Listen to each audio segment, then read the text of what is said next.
Hello students, स्वागत है आप सभी का मेरे इस यूट्यूब चैनल में। आज मैं व्यवहार न्यायालय धनबाद के द्वारा निकाले गए विज्ञापन के बारे में विस्तार रूप से समझाने जा रहा हूं।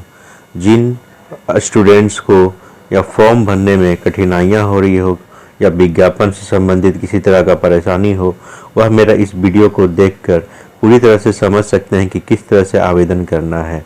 इसीलिए दोस्तों वीडियो के साथ लास्ट तक बने रहें और इस वीडियो को पूरा देखें ताकि आप फॉर्म भरते समय कोई गलती ना करें। यह वीडियो मैं स्पेशल उन स्टूडेंट के लिए बनाया हूं जो व्यवहार न्यायालय धनबाद के लिए जारी विज्ञापन के आवेदन देना चाहते हैं। इसीलिए वीडियो के लास्ट तक बने रहें। दोस्तों, जैसा अगर आप इस चैनल पे नए हैं तो मेरे इस चैनल को सब्सक्राइब करें ताकि नया वीडियो आपको हमेशा तुरंत मिलता रहे। तो वीडियो के लास्ट तक बने रहें और मैं इस विज्ञापन के बारे में बहुत ही विस्तार से और अच्छे तरीके से बताने जा रहा हूं। जैसा कि यह विज्ञापन व्यवहार न्यायालय धनबाद के द्वारा निकाला गया है, जिसका विज्ञापन संख्या 1/2023 है। व्यवहार न्यायालय धनबाद में रिक्त पदों पर सीधी नियुक्ति हेतु योग्य उम्मीदवारों से भीड़ प्रपत्र में स्वहस्तलिखित आवेदन आमंत्रित किए जाते हैं। जैसा कि दोस्तों यहाँ पे स्वहस्तलिखित का शब्द यूज हुआ। स्वहस्तलिखित मीन्स जो भी फॉर्म आप भरेंगे वो अपने हाथों से लिखकर ही भरेंगे। कोई टाइप किया हुआ फॉर्म आपका अस्वीकार कर दिया जाएगा। इसीलिए इस बात को आप ध्यान में रखेंगे। स्वहस्तलिखित फॉर्म होना चाहिए, इस फॉर्म को भरना है। जैसा कि यहाँ पे रिक्तियों की विवरणी दिया हुआ है, जैसे पद नाम यहाँ पे चतुर्थ वर्गीय पद के लिए है। चतुर्थ वर्गीय पद में यहाँ पे दिया हुआ है, जिसमें चपरासी, फिर उसके बाद सामान्य एवं आदेशपाल और ट्रेजरी मैसेंजर, ट्रेजरी सरकार, दफ्तरी माली, फराज और नंबर 2 पे ड्राइवर।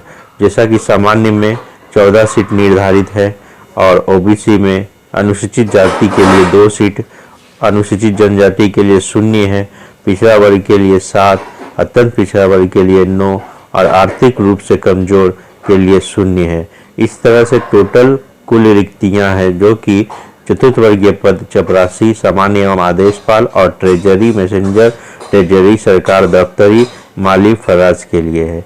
दूसरा पोस्ट ड्राइवर का है, जो कि 1 पोस्ट सामान्य के लिए, 2 पोस्ट अनुसूचित जाति के लिए, 1 पोस्ट अनुसूचित जनजाति के लिए और पिछड़ा के लिए 0 0 है, अत्यंत पिछड़ा का 0 है और आर्थिक रूप से कमजोर के लिए 0 है। इस तरह से टोटल पोस्ट जो ड्राइवर का है वो 4 है। इसी तरह से दोस्तों आगे बढ़ते हैं और विशेष जानकारी इसमें देखते हैं कि शैक्षणिक योग्यता से संबंधित यहाँ पे जानकारी दिया हुआ है। शैक्षणिक योग्यता से संबंधित और वेतनमान से संबंधित जानकारी दिया हुआ है। जिस तरह से देख रहे हैं कि 1 से 4 पद यहाँ पे दर्शाया गया है।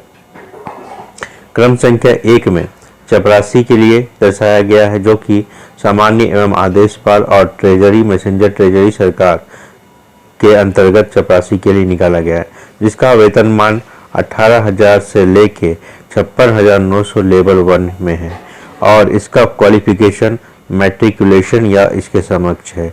कोई भी विद्यार्थी जिन्होंने मैट्रिक की परीक्षा पास की है इस पद के लिए आवेदन कर सकते हैं। इसका भर्ती का तरीका शास्त्राकार एवं स्क्रीनिंग टेस्ट के माध्यम से होगा। जैसा कि यहाँ पे दर्शाया, शास्त्राकार और स्क्रीनिंग टेस्ट के माध्यम से होगा। उसी तरह से पद संख्या 2 के लिए, जो कि दफ्तरी पोस्ट के लिए है, दफ्तरी पोस्ट का वेतनमान सेम 18,000 से 56,900 है लेवल 1 के लिए और मैट्रिकुलेशन इस क्षेत्र में 1 साल का अनुभव मांगा गया है। इस बात का ध्यान रखेंगे कि मैट्रिकुलेशन होना चाहिए और इस क्षेत्र में 1 साल का अनुभव होना चाहिए। इसका सिलेक्शन प्रक्रिया शास्त्राकार एवं दक्षता कौशल के द्वारा होगा। जैसा कि यहाँ पे अब 3 नंबर पोस्ट में आप देख सकते हैं निकाला गया है माली और फराज के लिए। जो 3 नंबर पोस्ट है वो माली और फराज के लिए है, जो 18,000 से लेकर 56,900 लेवल 1 के लिए है और इसका क्वालिफिकेशन मैट्रिकुलेशन और इस क्षेत्र में 2 साल का अनुभव एवं विशेष कार्य में दक्षता होना चाहिए। अगर आप इस क्वालिफिकेशन को फुलफिल करते हैं तो इस पोस्ट के लिए भी आप आवेदन कर सकते हैं। इसका सिलेक्शन प्रोसीड्यूर जो होगा शास्त्राकार एवं दक्षता कौशल के द्वारा होगा। अब हम लोग आते हैं पद संख्या 4 में।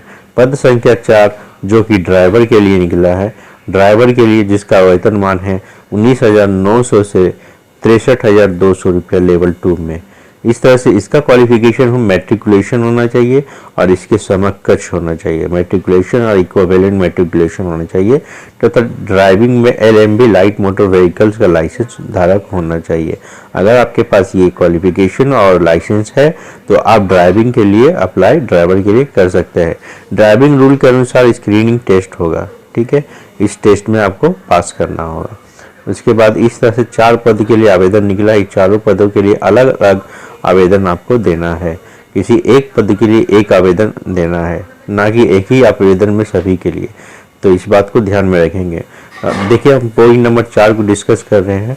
पॉइंट 4 में उम्मीदवार भारत का नागरिक हो, मानसिक शारीरिक रूप से स्वस्थ हो, नैतिक चरित्र अच्छा हो और एवं किसी आपराधिक आचरण वाले किसी मामले में वांछित सजा या यापत ना हो, विवाहित होने की स्थिति में उनका एक से अधिक जीवित पत्नी ना हो या पति ना हो, वही कैंडिडेट इसमें अप्लाई कर सकते हैं। अनुसूचित जाति, अनुसूचित जनजाति, पिछड़ा वर्ग, अत्यंत पिछड़ा वर्ग, दिव्यांग एवं आर्थिक रूप से कमजोर वर्ग हेतु सरकार द्वारा मान्य एवं निर्धारित अद्यतन आरक्षण नियम लागू होंगे। जो भी व्यक्ति SC कैटेगरी, SC, ST एवं OBC में आते हैं या PWD में आते हैं, आर्थिक रूप से कमजोर में आते हैं, तो उनके द्वारा निर्गत प्रमाण पत्र के साथ ही ये मान्य होगा, माना जाएगा कि वो उस कैटेगरी में आते हैं, तभी आरक्षण का दावा वो ले सकते हैं। आगे बढ़ते हैं पॉइंट नंबर 6 में कि सरकारी नियम अनुसार पद आरक्षित है। पद सब जो है आरक्षित है। महिला, दिव्यांग एवं खेलकूद कोटा के संदर्भ में नियम अनुसार क्षेत्रीय आरक्षण का लाभ मान्य होगा। उपरोक्त पदों पर उम्मीदवारों को उम्र सीमा 1/8/2022 से कम 18 वर्ष होनी चाहिए तथा सामान्य जाति के लिए अधिकतम उम्र 35 वर्ष। सामान्य जाति का जो अधिकतम उम्र होना चाहिए वो 35 वर्ष, पिछड़ी जाति के लिए कम से अधिकतम उम्र 37 वर्ष, उससे अधिक नहीं, एवं महिलाओं के लिए 38 वर्ष, ठीक है। और उसके साथ ही तथा अनुसूचित जनजाति पुरुष एवं महिला के लिए अधिकतम 40 वर्ष होना चाहिए। इस तरह से अपने उम्र को देखकर इस आवेदन को कर सकते हैं, आवेदन कर सकते हैं। अपनी उम्र, शैक्षणिक एवं वांछित योग्यता से संबंधित प्रमाण पत्र की स्व अभिप्रमाणित प्रति एवं आरक्षित वर्ग के आवेदक आरक्षण से संबंधित प्रमाण पत्र की स्व अभिप्रमाणित प्रति आवेदन के साथ अवश्य संलग्न करेंगे। जो भी विद्यार्थी इस आवेदन को अप्लाई करेंगे इस पोस्ट के लिए, वो अपना क्वालिफिकेशन से संबंधित प्रमाण पत्र और जातीय आवासीय से संबंधित प्रमाण पत्र लगाएंगे और उसको स्व अभिप्रमाणित करेंगे, मीन्स सेल्फ अटेस्टेड करेंगे। स्व अभिप्रमाणित लिखकर और अपना साइन कर उस डॉक्यूमेंट में, और जिस दिन साइन करेंगे उस दिन का तारीख देकर उसको स्व अभिप्रमाणित करके आवेदन के साथ संलग्न करेंगे। जैसा कि मैंने अभी पेज नंबर 1 डिस्कस किया, अब में आते हैं पेज नंबर 2 पर। यहाँ पे जैसा कि देख सकते हैं, उम्मीदवार अपना स्व हस्तलिखित आवेदन पत्र एवं प्रवेश पत्र देवनागरी लिपि में प्रधान जिला एवं सत्र न्यायाधीश धनबाद को समर्पित करते हुए विहित प्रपत्र प्रारूप में अधोहस्ताक्षरी के कार्यालय में दिनांक 3/3/2023 के अंदर तक स्वयं या निबंधित डाक स्पीड पोस्ट द्वारा कार्य दिवस को प्रातः 10:30 बजे से शाम 5 बजे तक जमा कर सकते हैं। उपरोक्त तिथि के उपरांत प्राप्त होने वाले आवेदन पत्र स्वीकार नहीं किए जा सकते। जैसा कि यहाँ पे बताया गया है कि उम्मीदवार जो भी आवेदन करेंगे वह स्व हस्तलिखित आवेदन पत्र को भरेंगे और वो भी देवनागरी लिपि में प्रधान जिला सत्र न्यायाधीश धनबाद के नाम से भेजेंगे और इस आवेदन को 3/3/2023 के अंदर भेजना है। 3/3/2023 के अंदर भेजना है। स्वयं हाथों हाथ जमा कर सकते हैं या निबंधित डाक स्पीड पोस्ट के माध्यम से भी आप 10:30 बजे से शाम 5:30 बजे तक जमा कर सकते हैं। तो इस बात को आप ध्यान रखेंगे, आवेदन को निर्धारित समय के अंदर आप भेज देंगे। आवेदक आवेदन पत्र के साथ 3 अद्यतन माने लेटेस्ट पासपोर्ट साइज का फोटोग्राफ संलग्न करेंगे, जिसमें से एक आवेदन पत्र पर, दूसरा प्रवेश पत्र पर सटा रहना चाहिए। प्रवेश पत्र माने जो एडमिट कार्ड आपको जारी किया जाएगा उस पर सटा रहना चाहिए तथा तीसरा एक अतिरिक्त होना चाहिए अलग से। स्व पता लिखा एक लिफाफा आपको इसमें संलग्न करना है। जो लिफाफा 25 सेंटीमीटर इंटू 11 सेंटीमीटर का होना चाहिए और इस लिफाफे पे अपना पता लिख दीजिएगा ताकि विभाग जो है आपको एडमिट कार्ड के रूप में इसे वापस भेजे आपके पास, जिसमें 40 रुपये का डाक टिकट जरूर चिपका दीजिएगा और अपना पता लिखिएगा और इस इन्वेलप को आवेदन के साथ लगाकर एक बड़े इन्वेलप में भेजिएगा। ठीक है, उसके साथ ही महत्वपूर्ण निर्देश को देख लेते हैं। आवेदन पत्र के प्रपत्र का एवं खा के प्रारूप को पृथक पन्नों में आवेदन के साथ संलग्न करें। आवेदन पत्र के प्रपत्र क एवं खा के प्रारूप को पृथक पन्नों में आवेदन के साथ संलग्न करेंगे। अलग अलग पन्नों में सभी फॉर्मेट होना चाहिए। प्रपत्र का के प्रारूप को हिंदी में भरेंगे और स्वहस्तलिखित एवं स्वहस्तचारित होना चाहिए। अपने हाथ से भरेंगे और अपना साइन करेंगे। आवेदन प्रपत्र खा को स्वहस्तचरित प्रति में आवेदन के साथ संलग्न करेंगे। आवेदन खा को जो है स्वहस्तलिखित प्रति आवेदन के साथ संलग्न करेंगे। प्रपत्र खा की कंडिका 4 एवं 5 को छोड़ देना, उसको नहीं भरना है, उसको जो है विभाग द्वारा भरा जाएगा। आवेदन पत्र का प्रारूप जो है व्यवहार न्यायालय धनबाद की वेबसाइट जो है https://districts.ecourts.gov.in/धनबाद से भी डाउनलोड किया जा सकता है। आवेदकों को व्यवहार न्यायालय धनबाद में आवेदन पत्र प्राप्त होने की अंतिम तिथि तक वांछित शैक्षणिक योग्यता प्राप्त करना अनिवार्य होगा।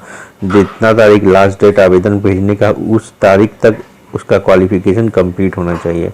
उम्मीदवार एक आवेदन पत्र पर केवल एक ही पद के लिए आवेदन कर सकते हैं। एक पद के लिए एक आवेदन देंगे। अगर 2 पद भरना है तो दोनों का अलग अलग आवेदन करेंगे। उपरोक्त वांछित सूचनाएं किसी प्रकार से अपूर्ण होने पर अथवा वांछित प्रमाण पत्र संलग्न नहीं रहने पर उम्मीदवार आवेदन किसी भी समय रद्द किया जा सकता है। तो इसीलिए पूर्ण रूप से सही रूप से भर के आवेदन भेजेंगे, नहीं तो आपका आवेदन रिजेक्ट कर दिया जाएगा। आवेदक का प्रवेश पत्र जिसमें कि परीक्षा हस्ताक्षर का स्थान तिथि अंकित होगी उनके दर्शाए गए पते पर डाक द्वारा भेजा जाएगा। आपको जो प्रवेश पत्र भेजा जाएगा वो आपके पते पर भेजा जाएगा।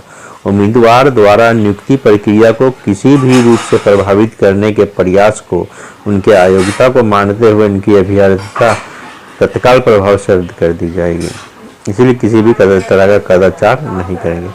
लिफाफे के ऊपर सबसे पहली बात ध्यान दीजिएगा, लिफाफे के ऊपर विज्ञापन संख्या, आवेदित पद का नाम, मतलब किस पद के लिए आप आवेदन दे रहे हैं, और श्रेणी बड़े बड़े साफ अक्षरों में लिखा जाना चाहिए। जो भी इन्वेलप में आप डॉक्यूमेंट्स को भर के भेजेंगे उस पे भेजने का पता लिखिएगा। आप भेज रहे हैं, आप अपना पता लिखिएगा। उसके ऊपर में विज्ञापन संख्या लिखिएगा बड़े अक्षरों में, आवेदित पद का नाम लिखिएगा और कैटेगरी कौन सा, श्रेणी कौन सा है वो भी लिखिएगा। साफ साफ हिंदी में ज़्यादा कोशिश करें हिंदी में लिखने की, क्योंकि यह आवेदन हिंदी में ही मांगा गया है। इस बात का हमेशा ध्यान रखिएगा।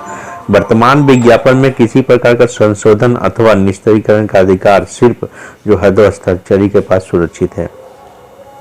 परीक्षा हस्ताक्षर के लिए बुलाए जाने पर कोई मार्ग देय नहीं होगा। आपको इंटरव्यू या जो भी परीक्षा में बुलाया जाएगा उसके लिए आपको कोई टीए वगैरह दे नहीं होगा। आपको अपने खर्च पे जाना है। उपरोक्त पदों की संख्या घट या बढ़ भी सकती है। चलिए ठीक है, अब आगे बढ़ते हैं कि आवेदन भेजने का जो पता है वो जरूर नोट कर लीजिए। इसको भेजना है सेवा में प्रभारी न्यायाधीश व्यवहार न्यायालय धनबाद।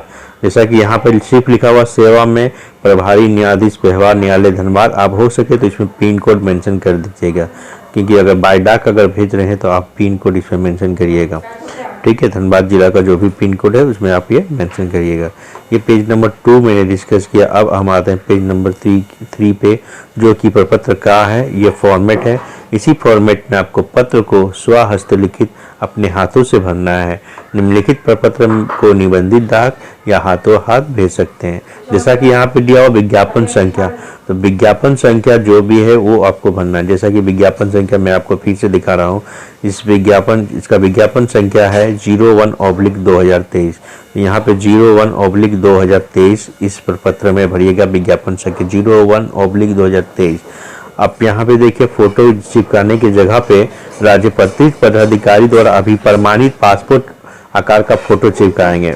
आप जो फोटो चिपकाएंगे यहाँ पे वो राज्यपत्रित पदाधिकारी द्वारा ही प्रमाणित होना है। कोई गजेटेड ऑफिसर से उस फोटो को चिपका कर अटेस्टेड करवाएंगे। ठीक है, ये फोटो अटेस्टेड होना चाहिए। फोटो चिपका कर इसको अटेस्टेड करना है। इसे आप नोटरी पब्लिक से भी अटेस्टेड करवा सकते हैं। उसके बाद पद नाम। पद नाम में यहाँ पे आप जिस पद के लिए आवेदन कर रहे हैं उसका नाम लिखेंगे। ठीक है, आवेदक का नाम में अपना नाम लिखेंगे। हिंदी में अपना नाम लिखेंगे। अंग्रेजी में बड़े अक्षरों में अपना नाम लिखेंगे। उसी तरह से पिता या पति का नाम, जो महिला अगर भर रही है तो अपने पति का नाम लिखेंगे, शादीशुदा महिला है तो, अगर नहीं तो अपने पिता का नाम वो लिखेंगे। और कोई कैंडिडेट अगर बॉयज है तो अपने पिता का नाम लिखेंगे। जन्म तिथि के स्थान पर जन्म का तिथि लिखना है, तारीख लिखना है। उसके बाद प्रमाण पत्र की जो स्व प्रमाणित है वो स्व अभिप्रमाणित इस पर संलग्न करेंगे। आयु निकालना है उसको 1/8/2022 को उसका आयु कितना हो रहा है, वो भी वर्ष, महीना और दिन टोटल एक्यूरेट निकालेंगे। आयु निकालने का तरीका जो है आप देख लेंगे किस तरह से निकाला जाता है, नहीं तो मैं एक वीडियो बनाऊंगा उस पर किस तरह से आयु निकाला जाता है वो बताऊंगा। कमेंट बॉक्स में लिखेंगे, अगर आपको दिक्कत है तो मैं उस पर वीडियो भी बनाऊंगा। अस्थाई पता में आप पिन कोड के साथ अपना अस्थाई पता लिखेंगे। पत्राचार में भी आप पिन कोड के साथ अपना पता लिखेंगे। ये फॉर्म को हिंदी में भरना, ये ध्यान में रखिएगा। देवनागरी भाषा में भरना है, हिंदी में भरना है, अभी हाथों से भरना है, ना कि टाइप किया हुआ फॉर्म होना चाहिए। टाइप किया हुआ फॉर्म रहेगा रिजेक्ट हो जाएगा, आपका कॉल नहीं आएगा। मोबाइल नंबर यदि कोई है तो देना है, ईमेल आईडी भी देना है। राष्ट्रीयता में आप इंडियन है तो इंडियन लिख दीजिएगा, भारतीय लिखिएगा, इंडियन नहीं हिंदी में भरना है जैसा कि मैंने बताया था, भारतीय लिखेंगे। मैट्रिक में आप उत्तीर्ण किए हैं, सही है, तो उसके बाद बोर्ड, कौन सा बोर्ड से आप मैट्रिक पास किए हैं। जैसे आप झारखंड बोर्ड से पास किए हैं तो झारखंड एकेडमिक काउंसिल हिंदी में लिखिएगा, झारखंड एकेडमिक या झारखंड अधिविद्य परिषद रांची लिखिएगा। अगर बिहार बोर्ड से पास किए तो बिहार विद्यालय परीक्षा समिति लिखिएगा, और उत्तीर्ण का वर्ष लिखिएगा, अंक लिखिएगा, और वर्ग और श्रेणी किसमें द्वितीय, प्रथम श्रेणी, द्वितीय श्रेणी, तृतीय श्रेणी से पास किए वो लिखिएगा। बोर्ड का नाम जैसे बताएं कि बिहार विद्यालय परीक्षा समिति, अगर मैट्रिक से किए हैं तो बिहार विद्यालय परीक्षा समिति होगा, अगर बिहार से आप किए हैं तो, अगर झारखंड से किए हैं तो झारखंड अधिविद्य परिषद रांची होगा। इस तरह से इंटर अगर पास किए हैं तो इंटर का इस तरह से सभी विश्वविद्यालय का नाम हिंदी में लिखिएगा। उत्तीर्ण का वर्ष दीजिएगा, अंक कितना प्रतिशत में आया है और क्या कैटेगरी आया है, फर्स्ट डिवीजन, प्रथम स्थान, द्वितीय स्थान, हिंदी में लिखिएगा। अच्छा, इस तरह से अगर कोई और दिक्कत है आप कमेंट करिएगा, मैं बताऊंगा, जवाब दूंगा मैं उसका। विशेष योग्यता, यदि कोई प्रमाण पत्र अगर आपके पास विशेष योग्यता इसके अतिरिक्त है तो उसको आप यहाँ पे मेंशन करेंगे। क्या अनुसूचित जाति, अनुसूचित जनजाति, पिछड़ा वर्ग, अत्यंत पिछड़ा वर्ग या आर्थिक रूप से कमजोर के श्रेणी में आप आते हैं? अगर आते हैं तो यहाँ पे हाँ लिखिएगा। उसी तरह से 12 का 1 में सामान्य कैटेगरी में है या ईबीसी कैटेगरी में है, बीसी में है, अनुसूचित जाति में, अनुसूचित जनजाति में या आर्थिक रूप से कमजोर है, उस पर यहाँ पे यस करिएगा। कृपया चिन्ह लगाना है, जिस पे आप लागू होता है उस पर आपको चिन्ह लगाना है। ठीक है, जो नहीं तो नहीं छोड़ देना है इसको। फिर उसके बाद हम लोग 13 नंबर को आते हैं। 13 नंबर में लिंग स्पष्ट करना है आपको, पुरुष है तो पुरुष, महिला तो महिला लिखेंगे। क्या निःशक्त है, हाँ या नहीं में टिक लगाना है। अब आते हैं ये दूसरे पेज पे हम लोग, जिसमें लिंग और निःशक्त के बारे में बता दिए हैं। 15 नंबर कंटेंट में यहाँ लिखा है कि क्या वर्तमान में किसी सरकारी संस्था में कार्यरत है? अगर हाँ तो हाँ लिखिएगा, ना है तो ना लिखिएगा। अगर हाँ करिएगा तो विभाग का नाम वगैरह सारा कुछ लिखना होगा। तो इसके बाद ये घोषणा पत्र है, इस घोषणा पत्र में आप लिखिएगा मैं प्रमाणित करता हूँ। अगर आप बॉय हैं तो करता हूँ, करती को काट दीजिएगा। अगर आप एक लड़की हैं तो करता को काट दीजिएगा। इस तरह से पढ़कर इस स्टेटमेंट को सही करके और अपना हस्ताक्षर यहाँ पे कर दीजिएगा। दिनांक जिस तारीख को आवेदन भेजे उस दिन का तारीख दे दीजिएगा और स्थान अपना दे दीजिएगा। इस तरह से ये, इसके बाद ये जो फॉर्मेट है वो अब प्रवेश पत्र का है, जो कि एडमिट कार्ड के लिए ये आपके पास आएगा। क्रमांक संख्या आप छोड़ दीजिएगा क्योंकि कार्यालय द्वारा भरा जाएगा। यहाँ पे एक फ़ोटो चिपकाना है और एक फ़ोटो मेन फॉर्म पे चिपकाना है, जो कि अटेस्टेड होना चाहिए। यहाँ का फ़ोटो जो चिपकाएगा वो अटेस्टेड नहीं होना चाहिए, और एक एक्स्ट्रा फ़ोटो इसके साथ आवेदन के साथ लगाना। 3 फोटो आवेदन के साथ होना चाहिए पासपोर्ट आकार का। इसमें अभ्यर्थी द्वारा ये भरा जाएगा 1 नंबर, आवेदक का नाम भरिएगा। 2 नंबर में पिता या पति का नाम भरिएगा। 3 नंबर में पत्राचार पता दीजिएगा और स्वच्छताकार केंद्र जो है कार्यालय द्वारा भरा जाएगा, इसको छोड़ दीजिएगा। 5 नंबर भी छोड़ दीजिएगा, जिला पर यहाँ पे साइन करेंगे वो लोग, इसीलिए इसको भी आप छोड़ दीजिएगा। इस तरह से ये फॉर्म आप भर के आप जो दिए गए पते पर जो मैंने अभी बताया था उस पते पे अच्छे तरीके से भेज दीजिएगा। आशा करता हूँ दोस्तों स्टूडेंट्स कि यह वीडियो आपको अच्छा लगा होगा और मैंने पूरी कोशिश की है आपको जानकारी देने के लिए। अगर अभी भी कुछ क्वेश्चन और क्वेरी है तो कमेंट बॉक्स में ज़रूर लिखिएगा, मैं आपको और अच्छे तरीके से बताने की कोशिश करूंगा। जो भी क्लियर है प्रॉब्लम है उसको मैं क्लियर करने की कोशिश करूंगा। तो ये फॉर्म को अच्छे तरीके से भर दे। Best of luck.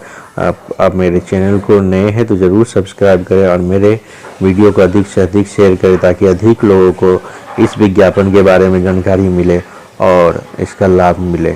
Thank you दोस्तों, थैंक यू वेरी मच।